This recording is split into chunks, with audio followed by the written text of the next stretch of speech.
മലയാളികളായ ആ രണ്ടു കന്യാസ്ത്രീകളും തിരുവസ്ത്രത്തിലായിരുന്നു.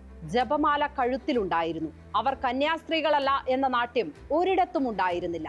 അത് തന്നെയാണ് അവർ നേർവഴിക്കാണ് പ്രവർത്തിച്ചത് എന്നതിന്റെ തെളിവ്. ഛത്തീസ്ഗഡിലെ ക്രിസ്ത്യൻ കുടുംബത്തിൽ നിന്നുള്ള 3 പെൺകുട്ടികളെ ഒപ്പം കൂട്ടാനാണ് അവർ പോയത്. ആ പെൺകുട്ടികൾക്ക് മഠം വക ആശുപത്രിയിലാണ് ജോലി നൽകിയത്. പെൺകുട്ടികളിൽ ഒരാളുടെ സഹോദരൻ അവർക്കൊപ്പം എത്തിയിരുന്നു. വീട്ടുകാർ തന്നെ അയച്ചതാണെന്ന് ആ പെൺകുട്ടികൾ മൊഴിയും നൽകി. എന്നിട്ടും ബജ്രംഗ് ദൾ പറഞ്ഞതാണ് അവിടെ പോലീസ് മുഖവിലേക്കെടുത്തത്. RSSകാരനായിരുന്ന ടിറ്റിയാണ് ബജ്രംഗ് ദളുകാരെ വിളിച്ചു വരുത്തിയത്. ബജ്രംഗ് ദളുകാർ വളഞ്ഞ് പോലീസിന് പരാതി നൽകി. അവർ ചൂണ്ടിക്കാണിച്ചത് 2 കാര്യമാണ്. 1, നിർബന്ധിത മതപരിവർത്തനം നടത്തുന്നു. 2, മനുഷ്യക്കടത്ത് നടത്തുന്നു. രണ്ടും ജാമ്യം കിട്ടാത്ത കുറ്റമാണ്. ആ 2 വകുപ്പും ചേർത്ത് പോലീസ് കേസും എടുത്തു. 93.25% ഹിന്ദുക്കളായ സംസ്ഥാനമാണ് ഛത്തീസ്ഗഡ്. അവിടെ 2% മുസ്ലിങ്ങൾ, 1.9% ക്രിസ്ത്യാനികൾ.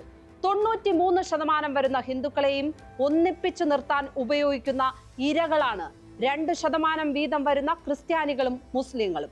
ക്രിസ്ത്യാനികളും മുസ്ലിങ്ങളും നിയമവിരുദ്ധമായി എന്തോ ചെയ്യാൻ ശ്രമിക്കുന്നു എന്ന് ധ്വനിപ്പിക്കുകയാണ് അവിടെ നടക്കുന്ന ഏക രാഷ്ട്രീയ പ്രവർത്തനം. ഛത്തീസ്ഗഡിൽ മാത്രമല്ല, ഉത്തരേന്ത്യയിൽ മുഴുവൻ സംഭവിച്ചുകൊണ്ടിരിക്കുന്നത് ഇതാണ്.